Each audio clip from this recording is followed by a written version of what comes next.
Baik, di sini saya akan menjelaskan tentang reproduksi wanita. Reproduksi wanita dibagi menjadi dua bagian, yaitu ada eksternal dan internal. Yang pertama itu ada eksternal, yang terdiri dari mons pubis, klitoris, uretra, labia mayor dan labia minor, dan himen selaput darah, dan juga anus. Selanjutnya ada fungsi dari kelenjar skin. Di sini kelenjar skin yang berada di dekat uretra yang berfungsi untuk mengeluarkan cairan yang berguna untuk melumasi daerah bukaan uretra dan jaringan di sekitarnya, dan untuk melindungi bagian uretra dari infeksi. Dan setelah itu ada kelenjar Bartholin. Kelenjar Bartholin berguna untuk mengeluarkan cairan untuk melembabkan dan melumasi bagian vagina di setiap lubang vagina. Di sini tuh ada kelenjar Bartholin yang untuk melembapi. Di sini ada kelenjar Bartholin yang berguna untuk melumasi dan melembapi bagian vagina.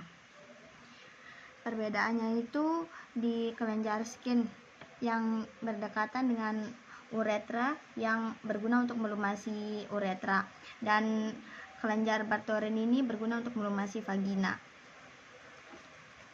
Selanjutnya saya akan menjelaskan bagian genitalia internal yang terdiri dari vagina, serviks, uterus, tuba fallopi, dan ovarium. Ini gambar dari keseluruhannya. Yang pertama itu bagian serviks yang menghubungkan antara mulut rahim dan vagina. Fungsinya itu jalur tempat sperma. Sini. Selanjutnya itu ada uterus, bagian reproduksi wanita yang berperan dalam proses jalannya menstruasi dan kehamilan. Setelahnya itu ada vagina.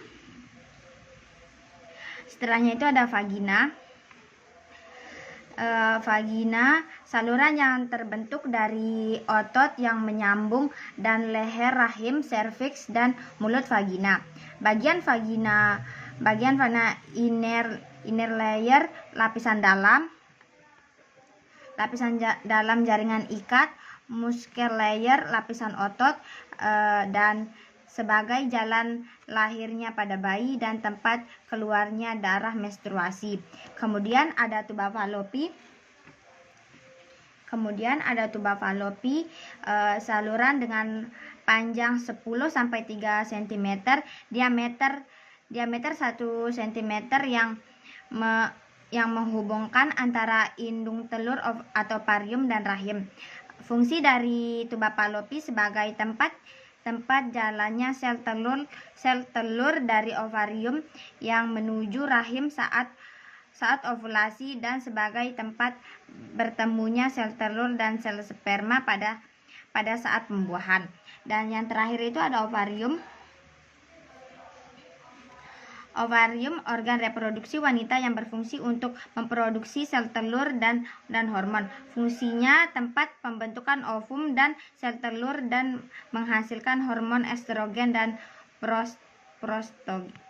progesteron. Baik, sekian dari saya untuk pengenalan bagian genitalia eksternal dan internalnya. Selanjutnya kita beralih ke ligamen. Ligamen adalah jaringan berserat yang bentuknya menyerupai pita elastis dan berperan sebagai penghubung antar tulang di dalam tubuh. Kemudian kita berlanjut ke bagian-bagian ligamennya. Di sini ada ligamen sacroiliaca interosea yang bertempat di sini. Kemudian ada ligamen sacroiliaca posteriora yang bertempat di sini. Selanjutnya ada ligamen sacrospinale yang bertempat di sini. Kemudian yang terakhir ada ligamen sacrotuberale yang bertempat di sini. Kemudian ada otot. Otot adalah sebuah jaringan dalam tubuh manusia dan hewan yang berfungsi sebagai alat gerak aktif yang menggerakkan tulang. Kemudian kita beralih ke gambar-gambarnya. Di sini teman-teman bisa lihat. Di sini ada musculus ischiocavernosus Dan di sini ada musculus bulbongiosus, dan di sini ada musculus ani externus, dan di sini ada musculus transversus perinea superficialis, dan di sini ada musculus transversus perinea profundus. Baik, di sini saya akan menjelaskan tentang tulang-tulang pada panggul. Di sini ada ilium, isium, pubis, sacrum, dan coccygeus. Kemudian di sini ada sendi-sendi pada bagian panggul. Di sini ada articulatio sacroiliaca dan articulatio sacrococcygeus dan symphysis pubis. Baik, di sini saya akan menjelaskan tentang bentuk-bentuk panggul. Yang pertama itu ada ginekoid. Gambarnya bisa dilihat. Ginekoid ini merupakan bentuk panggul yang paling umum pada wanita dan merupakan bentuk panggul terbaik dan sesuai untuk melahirkan normal. Hal ini karena rongga panggul lebar dan luas sehingga memberikan lebih banyak ruang bagi bayi saat melewati vagina. Yang kedua itu ada android. 33% dari pria memiliki bentuk yang seperti ini yang menyerupai seperti jantung.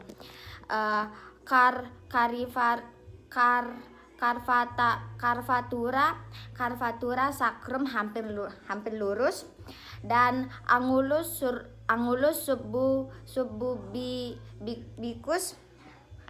subbubicus sempit.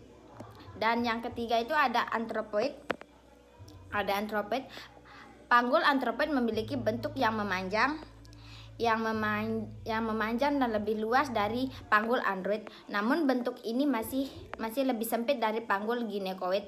Beberapa wanita hamil dengan tipe panggul ini bisa melahirkan secara normal, tetapi umumnya persalinan akan berlangsung lebih lama. Dan yang terakhir itu ada platypeloid. Jenis bentuk panggul platypeloid juga disebut flat pelvis. Ini adalah jenis yang paling jarang ditemukan. Bentuknya lebar namun dangkal, seperti telur yang dibaringkan di satu sisi. Persalinan spontan bagi perempuan dengan bentuk panggul ini mungkin sulit karena lebih sempit. Baik, yang terakhir di sini saya akan menjelaskan tentang pemeriksaan panggul luar. Yang ada 4 tahap, yang terdiri dari 4 tahap, yaitu ada distansia spinarum.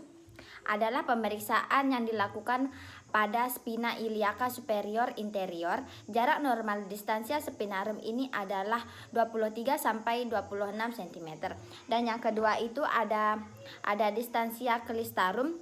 Ini adalah pemeriksaan klista iliaca baik dextra dan sinistra. Jadi jarak normalnya ini adalah 26 sampai 29 cm. Dan yang ketiga itu ada conjugata eksternal. Pemeriksaannya yaitu dari symphysis pubis, dari ujung processus spinesus. Jarak normal conjugata eksternal itu adalah 18 sampai 21 cm. Dan yang terakhir itu adalah pemeriksaan lingkar panggul. Pemeriksaan panggul ini dilakukan dari atas symphysis pubis, ke pertengahan lingkar ke pertengahan dan melingkari keseluruhan panggul. Terus untuk normalnya itu dari 80 sampai 90 cm. Baik, sekian penjelasan dari saya. Kurang dan lebihnya mohon dimaafkan. Wabillahi taufiq wal hidayah. Wassalamualaikum warahmatullahi wabarakatuh.